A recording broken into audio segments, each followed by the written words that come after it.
नमस्ते मेरे प्यारे विद्यार्थियों। हमारी जो विज्ञान की क्लास चल रही थी कक्षा 10 वाली, आज उसका सेकंड पार्ट आपके सामने मैं लेकर के आया हूँ। आज के सेकंड पार्ट में हम रासायनिक समीकरण को संतुलित करना सीखेंगे। उससे पहले आपके लिए एक सुविचार लाया हूँ मैं। ये सुविचार आज का है। दिखावा करने वाले कुछ नहीं कर पाते हैं और कुछ कर दिखाने वाले कभी दिखावा नहीं करते हैं।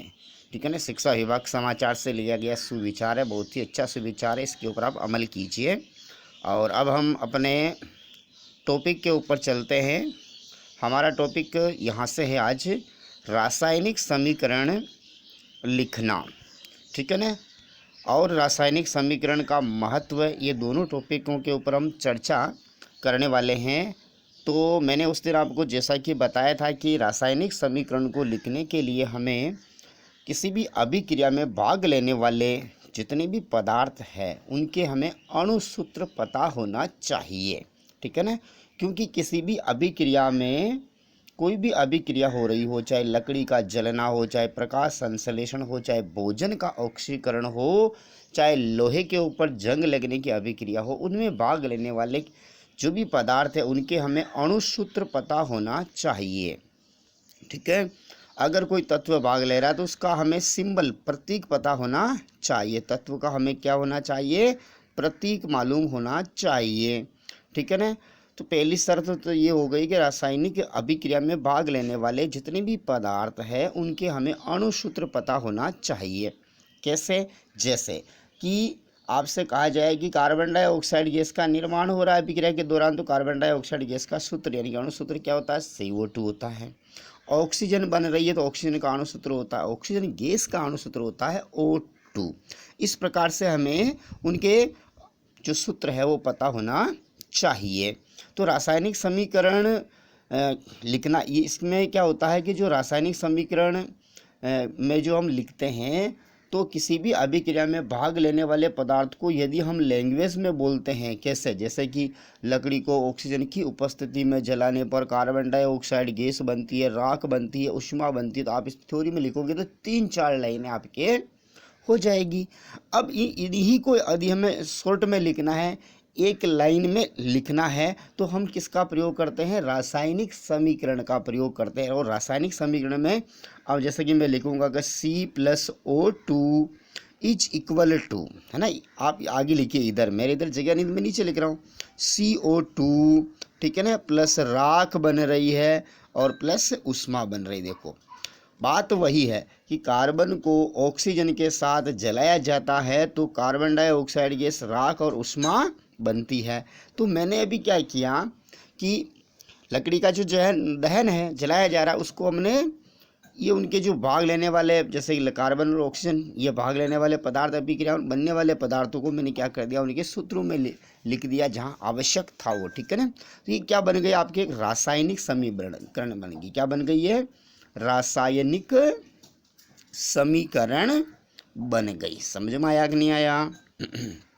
ये रासायनिक समीकरण बन गई। तो रासायनिक समीकरण क्या होती है? रासायनिक जो अभिक्रिया होती है, अभिक्रिया का एक संक्षिप्त रूप है। क्या है ये? रासायनिक समीकरण अभिक्रिया का संक्षिप्त रूप है। पहली जानकारी आपको ये याद रखना है। दूसरी, रासायनिक समीकरण लिखने में हम क्या ध्यान, पहली जानकारी ये हो गई। दूसरी बात क्या है कि रासायनिक समीकरण एक अभिक्रिया को लिखने की संक्षिप्त रूप हो गया। और रासायनिक समीकरण के द्वारा हम किसी भी बड़ी जो बात होती है, थ्योरिकल होती है, उसको हम शॉर्ट में अणुसूत्रों के द्वारा संक्षिप्त कर सकते हैं। किसके द्वारा? अणुसूत्र के द्वारा हम उसको संक्षिप्त कर सकते हैं। ठीक है। और तीसरी बात यह है कि किसी भी अभिक्रिया में भाग लेने वाले पदार्थों, ठीक है, और उनसे बनने वाले जो भी उत्पाद है उनकी जानकारी हम आसानी से प्राप्त कर सकते हैं। ठीक है ना। तो अब रासायनिक समीकरण लिखने का तरीका पता चल गया। जैसे कि यहाँ पर एक उदाहरण दिया हुआ है मैग्नीशियम वाला। कौन सा? मैग्नीशियम को ऑक्सीजन के साथ जलाया जाता है या दहन करवाया जाता है तो मैग्नीशियम ऑक्साइड की राख बनती है। इस प्रकार से रासायनिक समीकरण लिखा जाता है। रासायनिक समीकरण के अंदर जो भाग लेने वाले पदार्थ होते हैं ठीक है, उनको हम कौन सी साइड में लिखते हैं बताइए, LHS साइड में लिखते हैं, LHS साइड। और इनको कहते हैं अभिकारक या क्रियाकारक, ठीक है ना, अभिकारक। और जो उत्पाद बनते हैं, ठीक है ना, मैंने उस दिन ये समझा दिया था। आज थोड़ा सा पूर्व ज्ञान को वर्तमान ज्ञान के साथ जोड़ते हुए आगे बढ़ेंगे। जो नए पदार्थ बनते हैं इनको कहते हैं उत्पाद, और इनको हम किस तरफ लिखते हैं, RHS साइड में लिखते हैं, RHS साइड। देखो इधर तो हो गए अभिकारक और इधर क्या हो गए उत्पाद।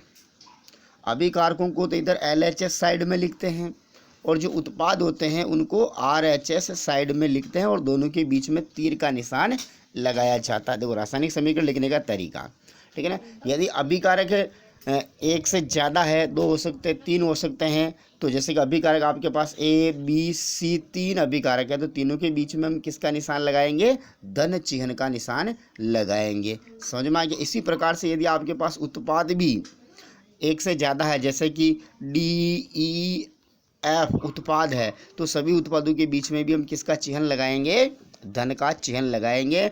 और अभिकारक और उत्पाद के बीच में किसका निशान होता है, तीर का निशान लगाया जाता है। ये तीर का निशान को इंग्लिश में कहते हैं इज इक्वल टू, यानी कि ABC जो है DEF के बराबर है, ठीक है ना। तो इसको बोलेंगे हम A + B + C is equal to D + E + F बोलेंगे, ठीक है ना। ये तो एक फॉर एग्जाम्पल था, समझाने का तरीका था, ठीक है ना। तो यहाँ पर देखो ये Mg + O2 is equal to क्या बन गया, MgO बन गया, ठीक है। तो ये तो हो गया आपके अभिकारक और ये बन गए उत्पाद। यहाँ पर अभिकारक 2 है तो उनके बीच में हमने प्लस का चिन्ह लगाया। यहाँ पर एक ही उत्पाद है तो यहाँ पर और हमें आगे लिखने की आवश्यकता नहीं है, दोनों के बीच में तीर का निशान लगाया, ठीक है। ये रासायनिक समीकरण को लिखने का तरीका होता है, ठीक है। समझ में आया कि नहीं है तरीका। अब रासायनिक अभिक्रिया के दोनों तरफ परमाणु की जांच करते हैं, अभिकारकों में और उत्पादों में हम किसकी जांच करते हैं, परमाणु की, ठीक है ना। रासायनिक अभिक्रिया में परमाणु की जांच करते हैं। यदि अभिकारक में और उत्पाद में भाग लेने वाले परमाणु की या तत्वों की संख्या बराबर है तो रासायनिक समीकरण संतुलित होती है, बैलेंस होती है।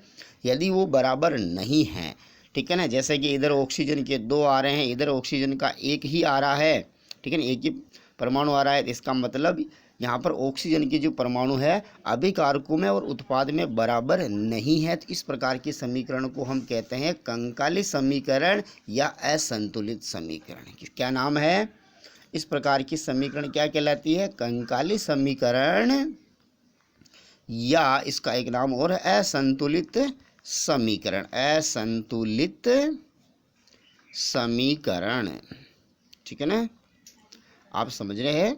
असंतुलित समीकरण को इंग्लिश में अनस्टाइकियोमेट्रिक इक्वेशन भी कह सकते हैं, या इसे अरस समीकरण मिति भी कह सकते हैं, ठीक है ना, अरस समीकरण, क्योंकि दोनों तरफ जो है परमाणु की संख्या बराबर नहीं है, ठीक है। इसको इस प्रकार से भी कहा जा सकता है कि अभिकारकों का कुल द्रव्यमान और उत्पादों का कुल द्रव्यमान आपस में बराबर होना चाहिए। अगर बराबर नहीं है तो वो समीकरण क्या है, असंतुलित, या वो कंकाली या स्टाइकियोमेट्रिक या अरस समीकरण मितीय समीकरण है। तो द्रव्यमान से भी हम इसका पता लगा सकते हैं और परमाणु की संख्या से ही हम पता लगा सकते हैं कि दोनों तरफ जो है परमाणु की संख्या या द्रव्यमान संख्या बराबर है तो संतुलित समीकरण है, अगर नहीं है तो असंतुलित या कंकाली समीकरण होती है, ठीक है ना। इतना समझ जाने के बाद आगे हम बढ़ते हैं संतुलित रासायनिक समीकरण का महत्व। देखिए मेरे प्यारे विद्यार्थियों, जैसे कि यहाँ हमने लिखा Mg + O2 is equal to MgO,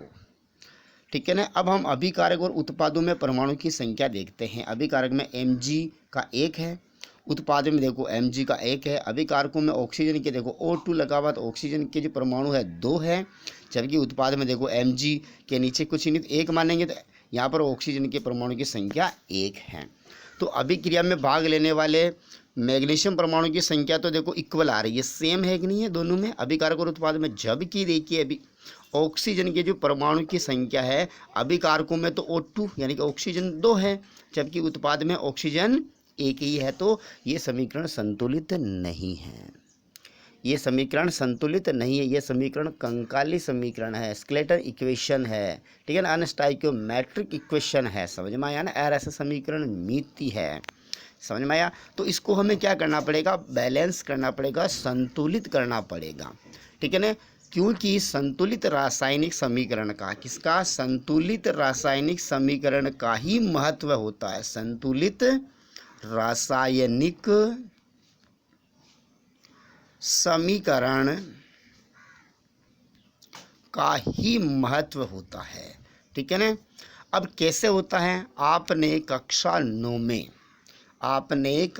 9 में एक नियम पढ़ा है, द्रव्यमान संरक्षण का नियम। किसका नियम, द्रव्यमान संरक्षण का नियम, ठीक है ना, मास कंजर्वेशन लॉ। समझ में आ गया ना, लॉ ऑफ मास कंजर्वेशन भी कह सकते हैं। द्रव्यमान संरक्षण का नियम क्या कहता है, पहले आप द्रव्यमान संरक्षण का नियम याद कर लीजिए। वेरी सिंपल है, आपसे सिंपल परीक्षा में ये भी पूछा जा सकता है कि द्रव्यमान संरक्षण का नियम लिखिए। तो द्रव्यमान संरक्षण का नियम ये होता है कि किसी भी रासायनिक अभिक्रिया में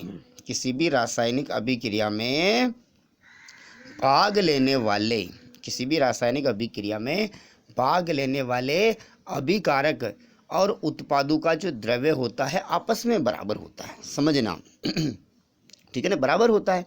अब इससे हम क्या निष्कर्ष निकाल सकते हैं, इससे हम ये निष्कर्ष निकाल सकते हैं कि किसी भी रासायनिक अभिक्रिया में पदार्थों के द्रव्य को न तो नष्ट किया जा सकता है, किसी भी रासायनिक अभिक्रिया में या किसी भी प्रक्रम के दौरान, ठीक है ना। तो किसी भी रासायनिक अभिक्रिया में पदार्थों के, मैं यहाँ पर वापस लिख रहा हूँ, किसी भी रासायनिक अभिक्रिया में, यहाँ पर किसी भी रासायनिक अभिक्रिया में पदार्थों के, ठीक है, पदार्थों के द्रव्यमान को, ठीक है ना, द्रव्यमान को न तो नष्ट किया जा सकता है। किसी भी रासायनिक अभिक्रिया में पदार्थों के द्रव्यमान को न तो नष्ट किया जा, अगली वाली स्लाइड पे ले रहा हूं मैं, ठीक है, सकता है, और न ही नए द्रव्य का सृजन किया जा सकता है, सृजन किया जा सकता है, ठीक है ना। यानी कि किसी भी रासायनिक अभिक्रिया के दौरान पदार्थों के द्रव्य को, ठीक है ना, न तो हम नष्ट कर सकते हैं और न ही हम उस नए द्रव्य का निर्माण यानी कि सृजन कर सकते हैं।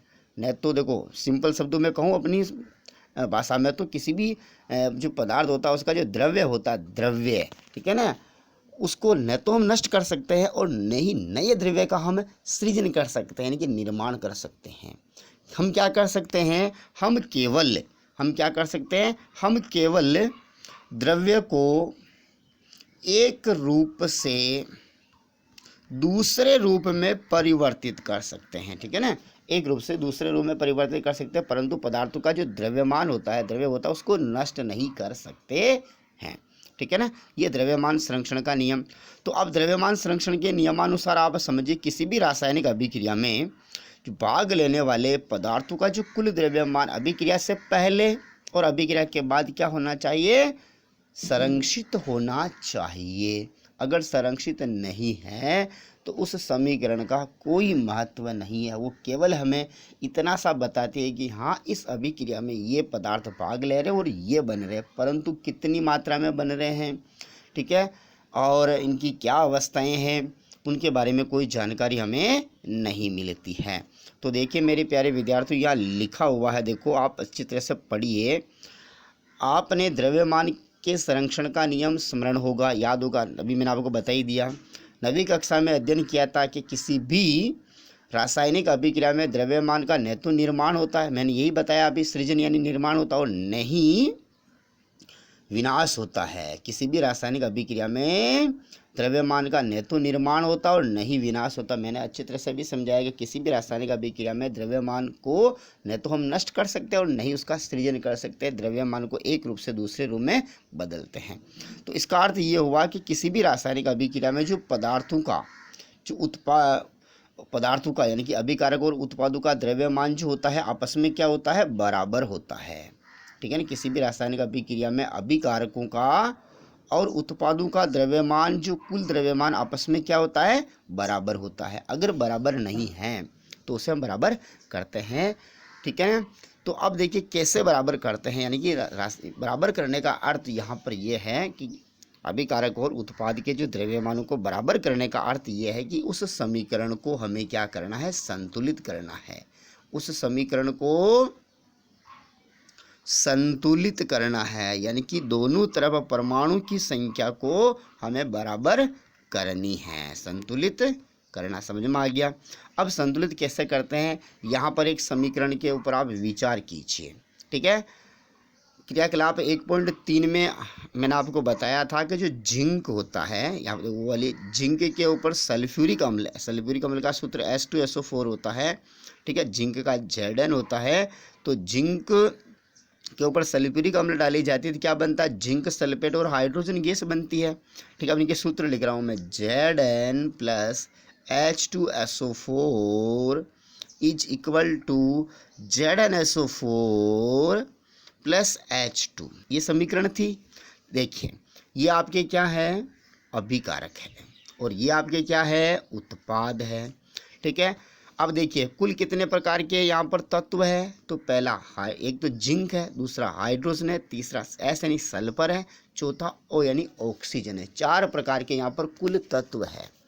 जिंक है, हाइड्रोजन H यानी हाइड्रोजन है, S यानी सल्फर है, O यानी ऑक्सीजन है। 4 प्रकार के तत्व हो गए। उत्पाद में भी 4 प्रकार के तत्व होंगे। ठीक है ना, ऐसा नहीं कोई 5वां तत्व या 3 रह जाएंगे, नहीं रहेंगे, यहाँ पर भी 4 ही प्रकार के तत्व होंगे। देखो जिंक है, सल्फर है, ऑक्सीजन है, H2 है। देखो अंतरायाग नहीं आया, जिंक यहाँ पर सिंगल था तो यहाँ पर ZnSO4 के रूप में चेंज हो गया है, तो जिंक की ना।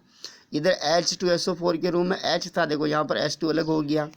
यहाँ पर H2SO4 था, यहाँ पर ZnSO4 बन गया। तो द्रव्य को हमने क्या किया, रासायनिक अभिक्रिया के दौरान द्रव्य क्या हुआ, एक रूप से दूसरे रूप में चेंज हो गया, यानी कि H2SO4 था, यहाँ पर ZnSO4 बन गया। ठीक है ना, परंतु जिंक, हाइड्रोजन, सल्फर, ऑक्सीजन अभिकारकों में भी है तो उत्पादों में भी है। ठीक है ना, कोई तत्व नष्ट हो गया क्या, नहीं हुआ। कोई नया तत्व बना क्या, नहीं बना। ठीक है, समझ में आया ना। अब देखिए जिंक की मात्रा अभिकारकों में 1 है, उत्पादों में जिंक देखो 1 है। ठीक है ना, जिंक तो आपस में इक्वल है। H2 देखिए, H के नीचे क्या लगा हुआ, 2, तो यहाँ पर हाइड्रोजन जो परमाणु की संख्या 2 है, तो यहाँ पर भी देखिए, इधर देखो ढूंढो, ये मिला आपको H2, यानी कि हाइड्रोजन भी इक्वल है। अभिकारकों में और उत्पाद में हाइड्रोजन परमाणु की जो संख्या है बराबर है, जिंक बराबर आ गया, हाइड्रोजन बराबर आ गया। अब तीसरे तत्व पर चलते हैं, सल्फर को लेते हैं। ये सल्फर है कि नहीं, ये लिखा हुआ सल्फर देखो यहाँ 1 है, यहाँ पर भी देखो उत्पाद में सल्फर 1 है। ठीक है ना, अब देखिए सल्फर भी बराबर, देखो ऑक्सीजन देखो S4, यानी कि ऑक्सीजन के 4 परमाणु हैं, इधर भी देखो S4।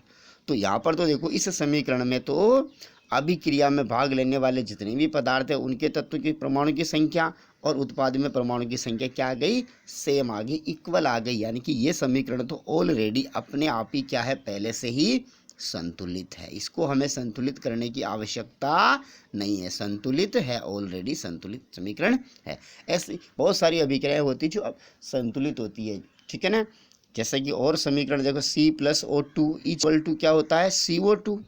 ये भी अपने आप में संतुलित समीकरण है। का अभिकारकों में कार्बन की मात्रा 1, तो उत्पाद में भी कार्बन की मात्रा 1 है।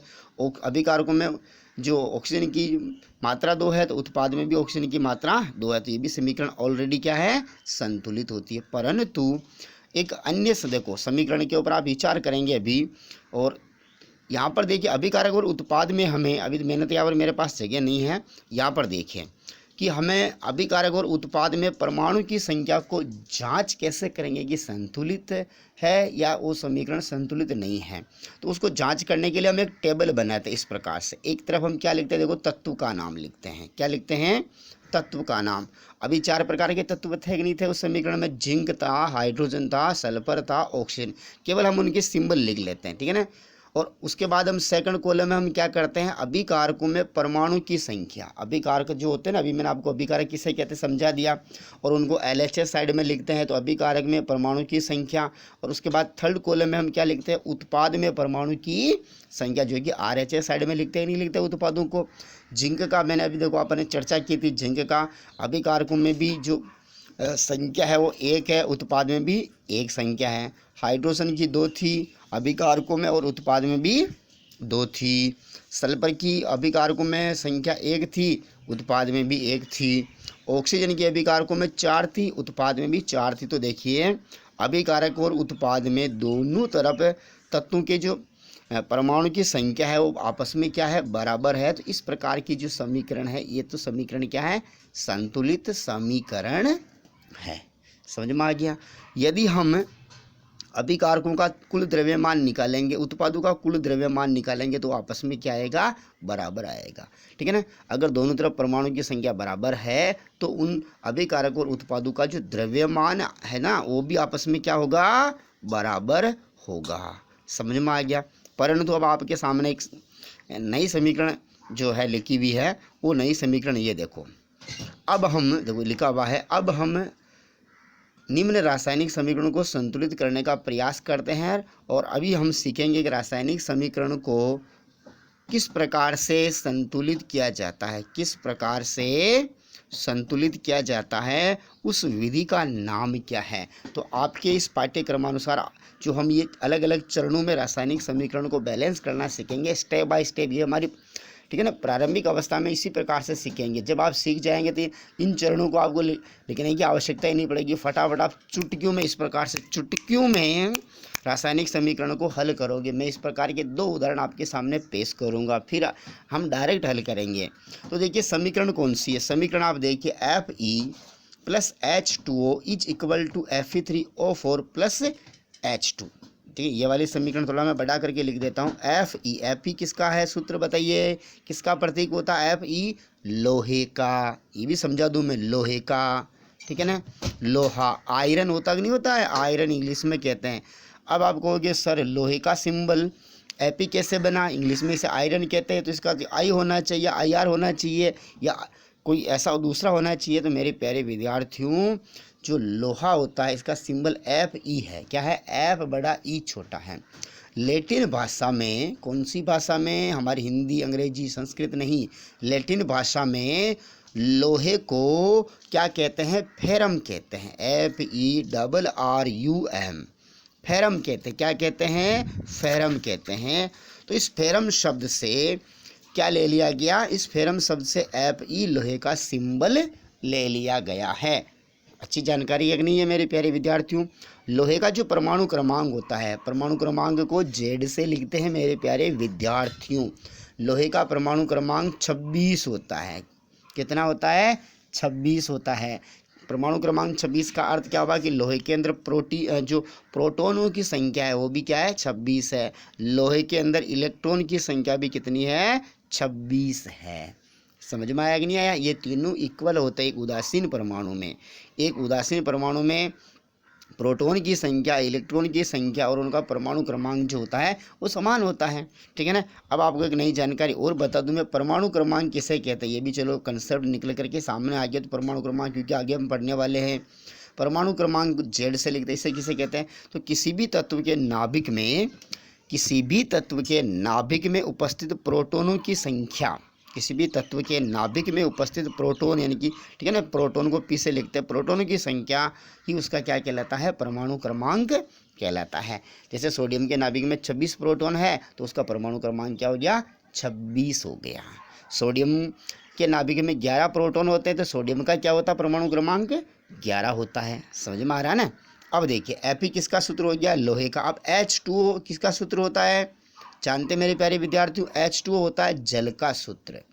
ठीक है ना। पहले देखो हम कंसेप्ट क्लियर करेंगे। मैंने पहले कहा था मैं कंसेप्ट क्लियर करूंगा, उसके बाद पढ़ेंगे। ठीक है, मैं कचरा पढ़ाने की आदत नहीं है, कंसेप्ट क्लियर करते हुए, क्योंकि बोर्ड परीक्षा है, कंसेप्ट क्लियर होना बहुत ज़रूरी है। अब जल के बारे में बात कीजिए। जल जो होता है एक द्रव्य है कि नहीं है भाई, लिक्विड द्रव्य है। ठीक है ना। जल के बारे में एक तथ्य है कि जो जल एक ऐसा पदार्थ है, जल एक ऐसा पदार्थ है, एक ऐसा द्रव्य है जो पदार्थ की तीनों अवस्थाओं में रह सकता है या होता है, मिलता है। जल जो होता है हमारे पदार्थ की तीनों अवस्थाओं में, तीनों अवस्था कौन कौन सी? ठोस, द्रव, गैस। इन तीनों अवस्थाओं में क्या होता है? जल होता है कि नहीं होता है? ठोस के रूप में आपको क्या बर्फ होता है कि नहीं होता है भाई? ठोस के रूप में क्या होता है? बर्फ। बर्फ कौन सी अवस्था में होता है? ठोस होता है कि नहीं होता है? बर्फ किससे बना? पानी से बना कि नहीं बना? बर्फ को वापस पिघलाओ, क्या बन जाएगा? पानी बनेगा कि नहीं बनेगा? यानी कि भौतिक परिवर्तन में आता कि नहीं आता है? पानी का बर्फ में बदलना कौन सा परिवर्तन कहलाता है? भौतिक परिवर्तन। द्रव के रूप में सामान्य तरल पानी है कि नहीं है, जो हम पीते हैं? और गैस के रूप में भाप होती कि नहीं होती है? अरे भाई भाप होती ना, तो पानी पदार्थ की तीनों अवस्थाओं में होता है कि नहीं होता है? ठोस, द्रव और गैस में होता है। तो यहाँ पर देखिए, जो लोहे के ऊपर हम जो जल क्या ना H2O, ये यहाँ पर कौन सी अवस्था में होगा? ये वेपर, भाप वाली अवस्था में होगा। समझ में आया ना? तो ये जल का सूत्र हो गया।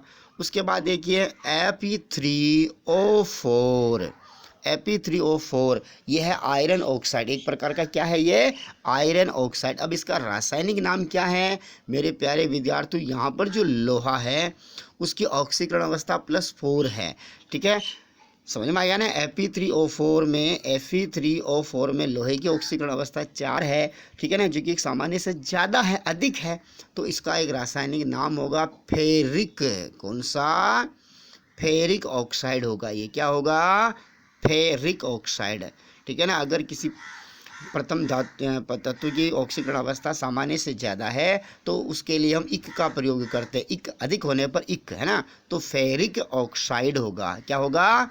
Ferric oxide. सामान्य नाम में आप क्या बोल सकते हैं? आयरन ऑक्साइड भी इसे आप कह सकते हैं, क्योंकि लोहा इसके साथ ऑक्सीजन जुड़ी हुई है, तो हम आयरन ऑक्साइड इंग्लिश में इसे कह सकते हैं। उसके बाद देखिए अगला तत्व H2 कौन सी गैस होती है? Hydrogen gas. हाइड्रोजन नहीं होती मेरे प्यारे विद्यार्थियों। H2 को कहते हैं हाइड्रो ट्रो बोलते हैं मेरे बहुत सारे स्टूडेंट, मैं इनसे बार बार कहता हूँ ट्रो नहीं है मेरे प्यारे विद्यार्थी, ड्रो, ठीक है ना। अरे डरना नहीं है, ड्रो। इंग्लिश में लिखते हैं HYDROGN, ठीक है ना, हाइड्रोजन। समझ में आ गया ना? हाइड्रोजन गैस होती है जो प्रकृति में पाई जाती है। तो पहले तो हम सूत्र के ऊपर चर्चा कर लिया। अब देखिए ये आपके सामने समीकरण है। अब इसको मैं लिख देता हूँ Fe+H2O is equal to Fe3O4 + H2। अब ये समीकरण, इसके ऊपर आप विचार कीजिए। अभिकारकों को देखिए और उत्पादों को देखिए। अभिकारक आपके ये हैं और उत्पाद जो नए पदार्थ बनते हैं वो ये हैं। यहाँ पर देखिए Fe की मात्रा कितनी है, Fe की संख्या कितनी, 1 है कि नहीं है अभिकारकों में। उत्पाद में देखिए Fe के साथ में क्या लगा हुआ? 3। तो यानी कि पहले में देखते हैं हमें गड़बड़ मिल गई कि अभिकारकों में तो Fe 1 है जबकि उत्पाद में 3 आ गया, ठीक है। अब हाइड्रोजन को देखिए, अभिकारकों में हाइड्रोजन की संख्या कितनी है? 2, जबकि उत्पाद में देखिए हाइड्रोजन की संख्या 2। तो हाइड्रोजन तो बराबर मिला। यहाँ थोड़ा संतोष मिला कि भाई हाइड्रोजन को तो लेकर के मात्रापची थोड़ी कम करनी पड़ेगी। अब देखिए तीसरा तत्व कौन सा है और इस अभिक्रिया में ऑक्सीजन है। H2O में केवल ऑक्सीजन एक ही है कि नहीं है, जबकि देखो इधर ऑक्सीजन ढूंढो Fe3O4 के साथ ऑक्सीजन है कि नहीं है, और यहाँ कितनी आ रही है इसकी मात्रा? 4। ओहो, ऑक्सीजन में तो ज़्यादा चेंजेज किस में हुआ? ज़्यादा परिवर्तन ऑक्सीजन में हुआ है। तो ये समीकरण देखो, अभिकारकों में और उत्पाद में परमाणु की संख्या आपस में बराबर है क्या? नहीं है। तो ये समीकरण कौन सी हो गई? कंकाली समीकरण हो गई, असंतुलित समीकरण हो गई। कंकाली समीकरण या असंतुलित समीकरण हो गई। तो इसका तो कोई महत्व ही नहीं है। तो अब इसे क्या करना पड़ेगा? हमें बैलेंस करना पड़ेगा, संतुलित करना पड़ेगा। बैलेंस इंग्लिश में कहते हैं, हिंदी में कहते हैं संतुलित। तो अब देखिए, अब इनको संतुलित करने के लिए हम एक तरीका अपनाएंगे, एक मेथड अपनाएंगे। उस मेथड का नाम है हिट एंड ट्रायल विधि। कौन सी? पहले बता दूं आपको मैं, हिट एंड ट्रायल विधि। हिट एंड ट्रायल विधि, हिट एंड ट्रायल विधि। मेरे साथ 2 बार बोल लीजिए, हिट एंड ट्रायल विधि। विधि भी लिख देता हूँ, चलो इसको इंग्लिश में लिख रहे तो पूरा मेथड लिखते हैं ना, method. Hit and trial method, method का अर्थ होता है विधि। समझ में आ गया ना? हिट एंड ट्रायल मेथड, समझ में आ गया? विधि का नाम याद हो गया, ठीक है ना, इम्पोर्टेंट है। अब इसमें क्या करते हैं, इसका एक नाम और भी हो सकता है मेरे प्यारे विद्यार्थियों, अनुमान विधि भी कह सकते हैं इसे। क्या कह सकते हैं? अनुमान। अरे हनुमान समझ जाओ वाला था, ठीक है ना। अनुमान, हनुमान नहीं है, अनुमान विधि भी कह सकते हैं, क्योंकि देखो हम यहाँ पर गेस करेंगे, ठीक है ना। अनुमान से हम गुणांक लगाएंगे, ठीक है ना, और फिर जांच करेंगे। अगर बराबर आ जाता है तो संतुलित, नहीं आता तो फिर वापस प्रयास करेंगे, हिट एंड ट्रायल, ठीक है ना, और प्रयास करेंगे। समझ में आ गया ना। तो देखिए, तो सबसे पहला जो चरण होता है वो सबसे पहले चरण को हम इस प्रकार से लिखते हैं। तो इसके लिए मैं आपको जो है ना आगे पढ़ा रहा हूँ पेपर।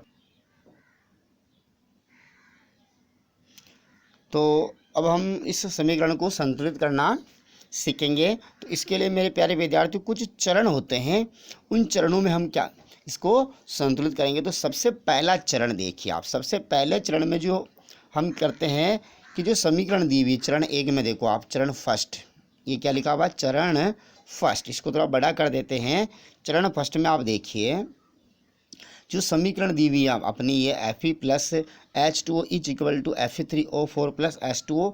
इस समीकरण में जो प्रत्येक सूत्र है, जितना भी प्रतिसूत्र है, उन सूत्र के चारों ओर हम क्या कर लेते हैं? एक बॉक्स बना लेते हैं, ठीक है ना। पहले चरण में आपको कुछ भी नहीं करना है, जो भी सूत्र दिए हुए हैं समीकरण में, उन सूत्रों के चारों ओर आपको इस प्रकार से बॉक्स बना लेना है, ठीक है। तो जैसा कि आपको स्क्रीन के ऊपर दिखाई दे रहा है, Fe के ऊपर बॉक्स बना लिया, प्लस H2O के ऊपर बॉक्स बना लिया, प्लस Fe3O4 के चारों ओर बॉक्स बना लिया, H2 के चारों ओर हमने क्या कर लिया? बॉक्स बना लिया। तो पहला चरण में हम क्या करते हैं, देखो कि दी गई रासायनिक समीकरण के प्रत्येक सूत्र के चारों ओर हम एक बॉक्स बना लेते हैं, जबकि हम बॉक्स अब ठीक है ना, बॉक्स बना लेते हैं और बॉक्स के अंदर हम किसी प्रकार का कोई परिवर्तन नहीं करेंगे। सबसे बड़ी और महत्वपूर्ण बात यही है, यहाँ पर नोट निकल करके सामने आया कि बॉक्स के अंदर अब आपको जैसे कि H2 है तो इस H2 के साथ किसी प्रकार की कोई छेड़छाड़ी नहीं करनी है।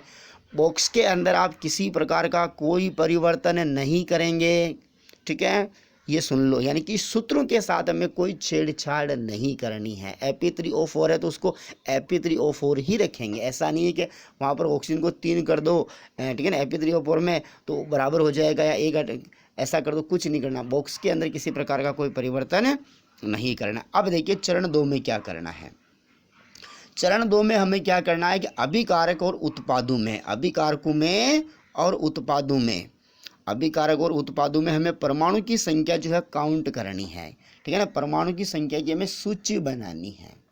अभिकारक और उत्पादों में परमाणु की संख्या की हमें क्या बनानी है? सूची बनानी है।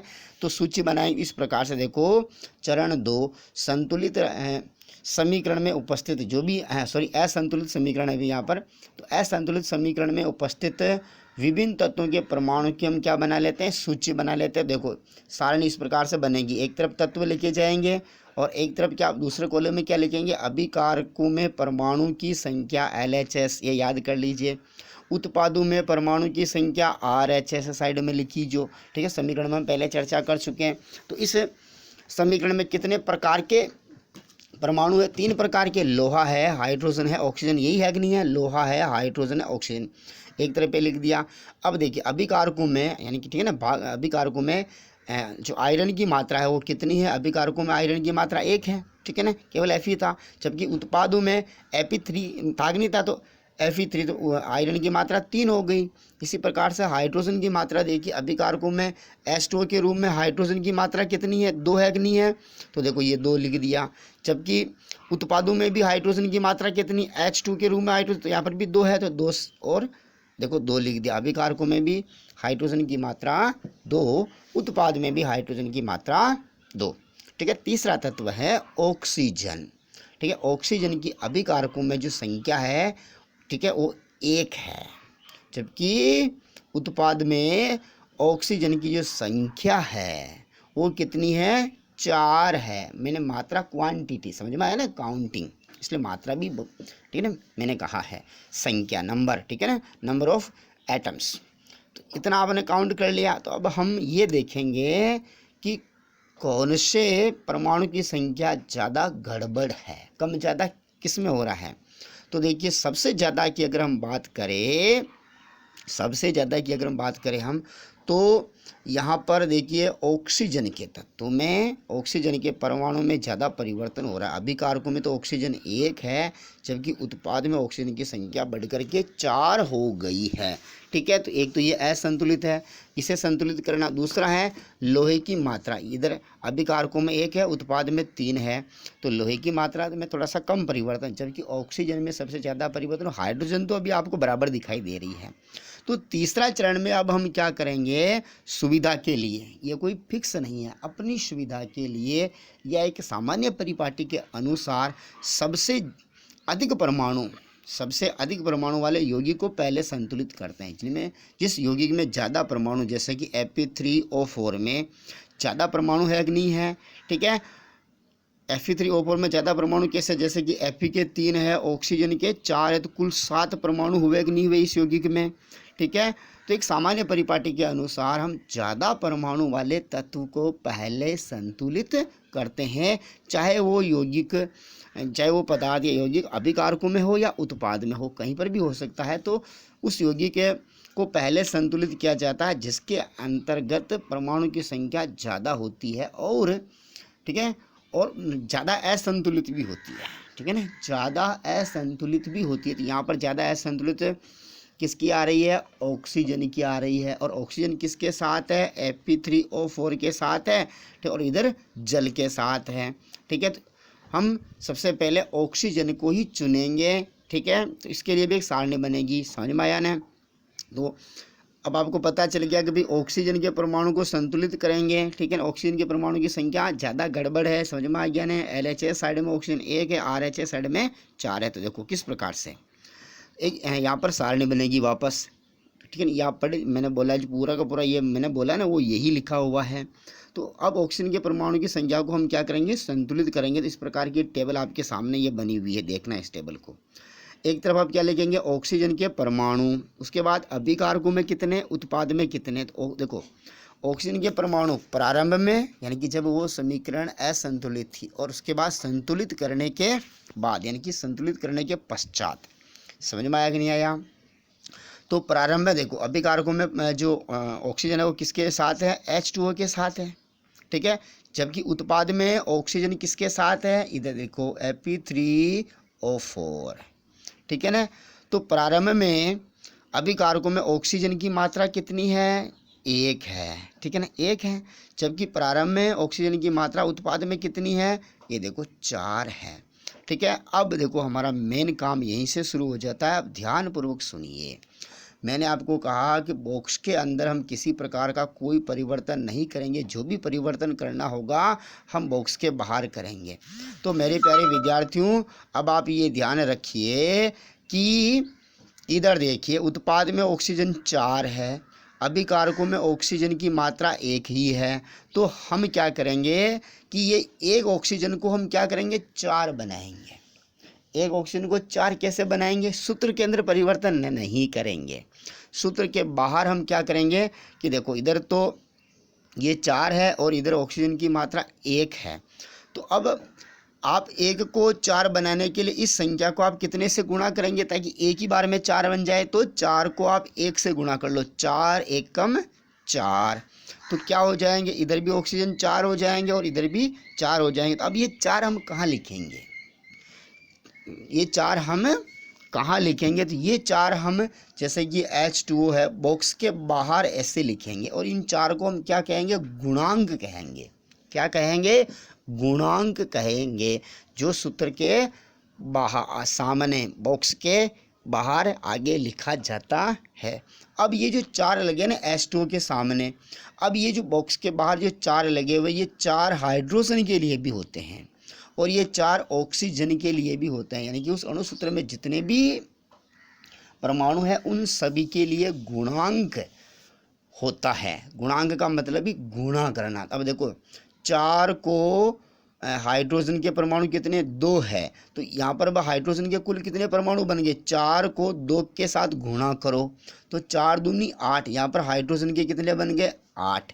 यहाँ पर ऑक्सीजन का 1 है, तो 4 को 1 से गुणा करो, 4 एकम 4, तो 4 यहाँ ऑक्सीजन के बनेंगे ना बने। ठीक है ना। तो अभी तो हम किसको बराबर करें, ऑक्सीजन को, हाइड्रोजन की बात नहीं है। तो ऑक्सीजन अभिकारकों में देखो संतुलित करने के पश्चात 1 × 4 और ये 4, तो 4 से 4 बराबर हो गए, समझ में आ गई ना। अब आपको क्या करना, याद रखना है कि परमाणु की संख्या को बराबर करने के लिए हम अभिक्रिया में शामिल तत्वों तथा यौगिकों के सूत्रों को नहीं बदल सकते। जैसा कि मैंने आपको पहले बता दिया कि हमें सूत्र में कोई परिवर्तन नहीं करना, जो भी परिवर्तन करना है उनके बाहर गुणांक लगा करके करना है, ठीक है। जैसा कि ऑक्सीजन, नीचे देखिए आप, जैसा कि ऑक्सीजन परमाणु को संतुलित करने के लिए हम गुणांक 4 लगा करके 4H2O लिखते हैं। इसको क्या लिखेंगे, 4H2O बोलेंगे, कैसे 4H2O लिखते हैं। लेकिन आप ऐसा नहीं कि भाई इसको H2 को क्या कर दो आप, H2O4 कर दो, ऐसा नहीं, या नीचे गुणांक नहीं लगाएंगे, ठीक है ना। ऐसा करोगे तो आप क्या हो जाएगा, गलत हो जाएगा। तो हमें कौन सा लिखना है, 4H2O, ठीक है ना, गुणांक इधर लगा, ठीक है ना। अब हमारे जो जल और Fe3O4 में ऑक्सीजन की संख्या को बराबर करने के पश्चात हमारी एक समीकरण, आंशिक रूप से संतुलित समीकरण हमें प्राप्त होती है, और वो ये लिखी हुई है कि Fe3 बॉक्स बना लीजिए, अभी तक बॉक्स नहीं हटाएंगे, 4H2O, ठीक है ना। ये 4 H2O जो इसके आगे क्या है, 4 गुणांक है, इज इक्वल टू, मैं नीचे लिख रहा हूँ तीर का निशान, Fe3O4 प्लस H2O, ठीक है ना, प्लस H2। अभी तक केवल हमने जल के सामने 4 गुणांक लगाए, अभी तक ये समीकरण पूरी संतुलित नहीं है, अभी भी ये असंतुलित है। अभी तक तो किसकी संख्या बराबर हुई, ऑक्सीजन की संख्या हमने बराबर की, ठीक है ना। अब हम वापस देखेंगे इस समीकरण के अंदर और कौन से तत्व है जिनकी संख्या बराबर नहीं है। तो अब हम यहाँ से देखेंगे, ठीक है, यहाँ से देख सकते हैं, ठीक है ना। अब Fe तथा H परमाणु अभी भी असंतुलित है। देखो अभी केवल ऑक्सीजन की संख्या बराबर की है, तो जैसे ऑक्सीजन की संख्या बराबर की तो दूसरे तत्व का रेशो बिगड़ जाता है। फिर ऑक्सीजन की संख्या बराबर की तो दूसरे तत्व का रेशो बिगड़ेगा। तो अब हम क्या करते हैं, अपनी सुविधा के लिए किसकी संख्या को, देखो किसकी संख्या में ज़्यादा परिवर्तन हुआ, देखिए इधर Fe का 1 है, इधर Fe के 3 है, इधर देखो हाइड्रोजन के 4 × 2, फिर H2O है ना, इसके आगे 4 लग गए, तो हाइड्रोजन की संख्या 4 × 2 8 हो गई, ठीक है ना। जबकि इधर देखिए जो हाइड्रोजन की संख्या उत्पाद में 2 ही है, तो अब किसका रेशो ज़्यादा बिगड़ गया, हाइड्रोजन का ज़्यादा बिगड़ा नहीं बिगड़ा, अभिकारकों में हाइड्रोजन 8, उत्पाद में हाइड्रोजन 2 ही रहेगी, नहीं रहेगी। इस सूत्र देखो 4 × 2 हाइड्रोजन 8, और इधर हाइड्रोजन 2 ही है। तो अब हम चौथे चरण में क्या करेंगे, Fe तथा यानी कि लोहा तथा हाइड्रोजन में से किसी एक तत्व को हम चुन लेंगे। तो हम सुविधा के लिए किसको चुनेंगे, जिनकी संख्या में ज़्यादा परिवर्तन है। तो हाइड्रोजन की संख्या में परिवर्तन है कि नहीं है, तो हाइड्रोजन की संख्या को हम क्या करेंगे, चुन लेंगे, ठीक है। तो वही उसी प्रकार से टेबल बनेगी, ठीक है ना। तो इधर देखो हाइड्रोजन के परमाणु अभिकारकों में, उत्पादों में, ठीक है ना, प्रारंभ में लिख देखो, और संतुलित करने के लिए, ठीक है। तो देखो इधर हाइड्रोजन किसके साथ है, 4H2O, इस प्रकार से हाइड्रोजन है कि नहीं है। और इधर क्या है, केवल उत्पाद में देखो ये तो 4H2O, इधर उत्पाद में H2 है, ठीक है ना, 4H2। ये 8 अभी बाद में आए, अभी नहीं आए, ध्यान रखना। ये 8 क्या है कि यहाँ पर ये 8 जो लिखे हुए ना, 8 का अर्थ है कि हाइड्रोजन की संख्या 8 है। यहाँ पर 2 का अर्थ है कि इसके सूत्र के अंदर हाइड्रोजन परमाणु जो है वो 2 है, समझ में आ रहा है ना। तो अब देखिए मेरे प्यारे विद्यार्थियों, संतुलित करेंगे तो 8 में कोई चेंज नहीं करेंगे, ठीक है ना।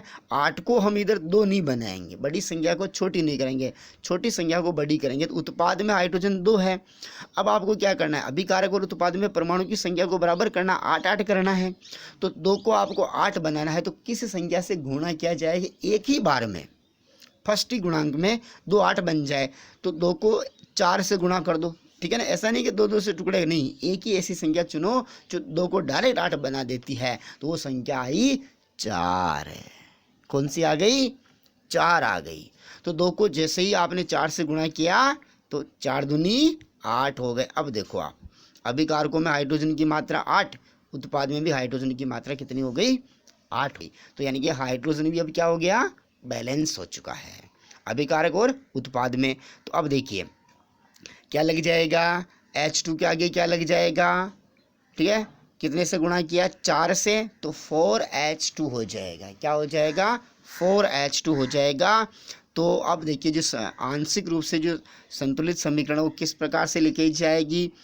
Fe बॉक्स 4H2 तो पहले ही लग चुका है, इज इक्वल टू Fe3 और 4H2, इस प्रकार से समीकरण बनेगी कि नहीं बनेगी मेरे प्यारे विद्यार्थियों, ठीक है ना। उसके बाद देखिए अब भी हम देखेंगे कि लोहा Fe की संख्या को हमने अभी तक संतुलित नहीं किया ना, तो अब हम अंतिम में Fe लोहे की संख्या को संतुलित करते हैं। तो इसी प्रकार से देखिए अंत में, ठीक है, बाकी सभी जो तत्व बराबर हो जाने के बाद अब हम तीसरा तत्व चुन लेते हैं जो अभी भी असंतुलित है। तो अगले चरण में हम तीसरा तत्व Fe चुनेंगे। ये Fe लोहा अभी भी असंतुलित है, तो वही सारणी वापस बनाई जाएगी, ठीक है ना। लोहे के परमाणु, ठीक है, पहले कॉलम में आ गए, दूसरे में अभिकारकों में लोहे की संख्या, उत्पाद में लोहे की संख्या, 3 कॉलम बन गए। ये कॉलम सारणी बनाना सीख लो प्रारंभ में, संतुलित करने के लिए अभिकारकों में ये सामान्य, ठीक है। अब देखिए अभिकारकों में जो लोहा है केवल Fe के रूप में है नहीं है, ठीक है, और इसकी संख्या कितनी है, 1 है। यहाँ पर एक, तो एक यहाँ लिख दिया। अब उत्पाद में जो लोहा है आपके किसके साथ लोहा है ना, Fe3O4 के रूप में है कि नहीं है, ठीक है ना, Fe3O4 के रूप में है कि नहीं है।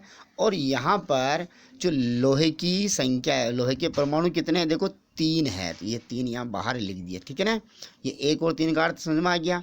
अब मेरे प्यारे विद्यार्थियों वही नियम अपना, 3 को हम 1 नहीं बनाएंगे, यहाँ पर 1 को हम क्या बनाएंगे, इधर 1 है इसको 3 बनाएंगे। तो ऐसे कौन सा गुणांक लेते हैं, ऐसी कौन सी संख्या है जो जिस संख्या से 1 को गुणा करते 3 आ जाए, तो वो संख्या हमारी है 3, ठीक है भाई। 1 को 3 से गुणा करो तो 3 एकम 3, तो ये 3 कहाँ लगा देंगे, Fe का जो आपने बॉक्स बनाया, कॉलम बनाया ना, उस Fe के आगे 3 लिख देंगे, ठीक है। तो अब हमारी समीकरण जो होगी वो किस प्रकार से हो जाएगी, 3Fe plus 4H2O is equal to Fe3O4 plus 4H2।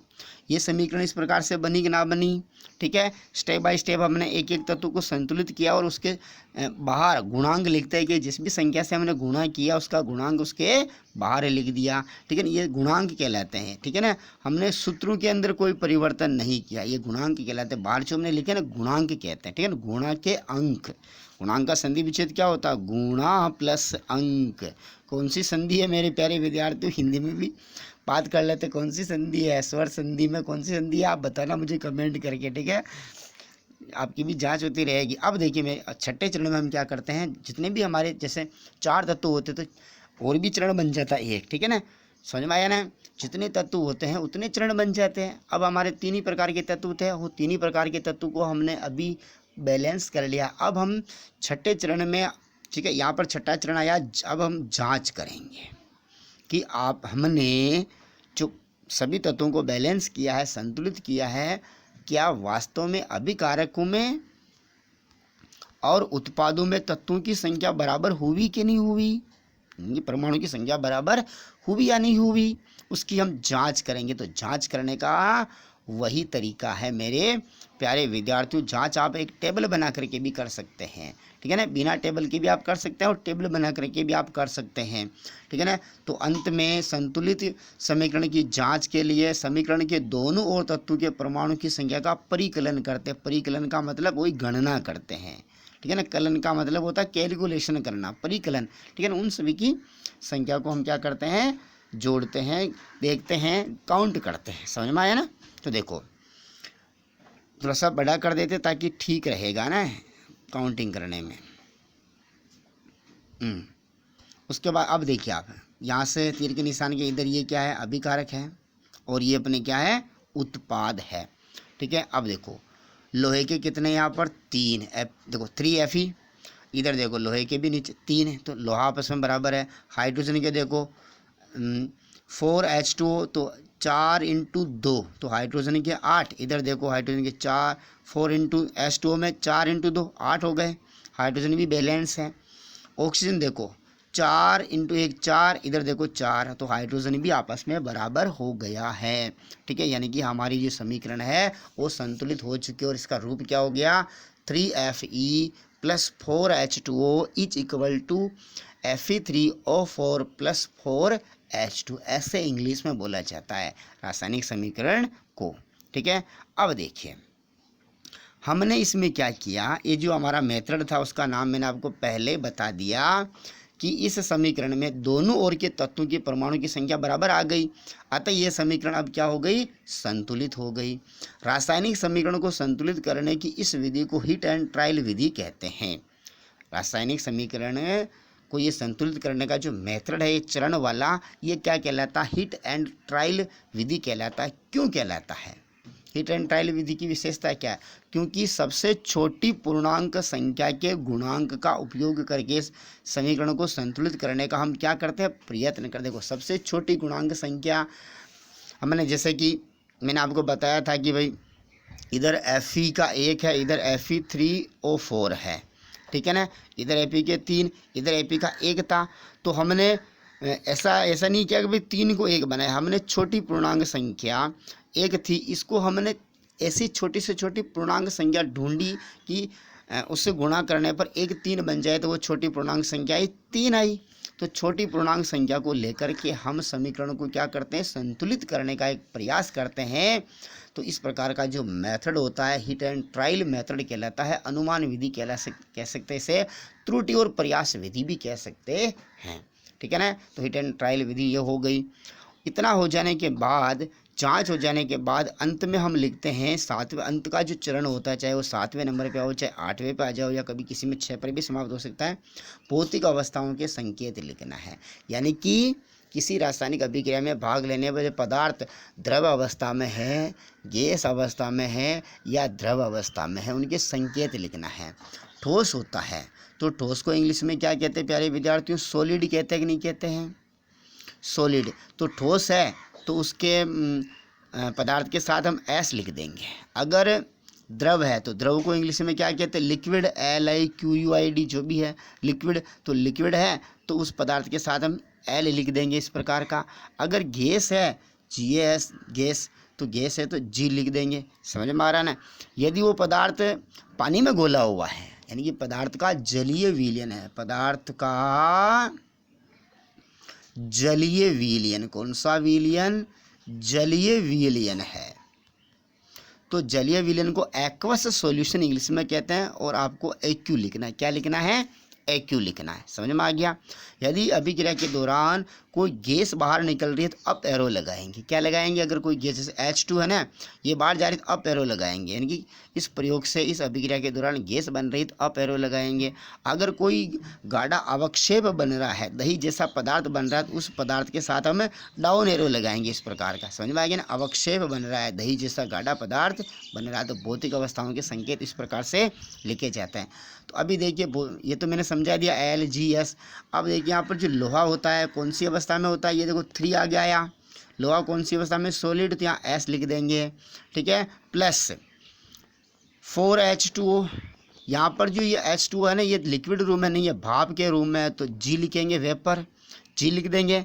उसके बाद देखिए Fe3O4, Fe3 लोहे के ऊपर ऑक्साइड की परत जम रही, तो लोहा तो ठोस अवस्था में है, तो यहाँ पर भी S लिखेंगे, प्लस H2 कौन सी अवस्था में, गैसीय अवस्था में, और बाहर निकल रही तो अप एरो लगा देंगे। तो ये भौतिक अवस्थाओं के हमने संकेत लिख लिए हैं। ठीक है ना। सामान्यतः भौतिक अवस्थाओं के संकेत को जब तक आवश्यक नहीं होता तब तक हम शामिल नहीं करते हैं। तो इस प्रकार से आज हमने एक समीकरण को संतुलित करना सीखा। इसके बाद हम और भी उदाहरण लेंगे। आज यही है, उसके बाद कल से मैं ये समझाऊंगा और ये प्रश्न बाद में लेंगे पाठ समाप्त हो जाने के बाद। आज इतना ही, ठीक है। आशा करता हूँ कि आपको मेरा ये वीडियो लेक्चर अच्छी तरह से पसंद आया होगा। अपने चैनल को सब्सक्राइब कर लीजिए, वीडियो को लाइक कर दीजिए, दोस्तों में शेयर कर दीजिए और एक प्यारा सा कमेंट कर दीजिए। तब तक मिलते हैं नेक्स्ट क्लास में। जय हिंद, जय भारत।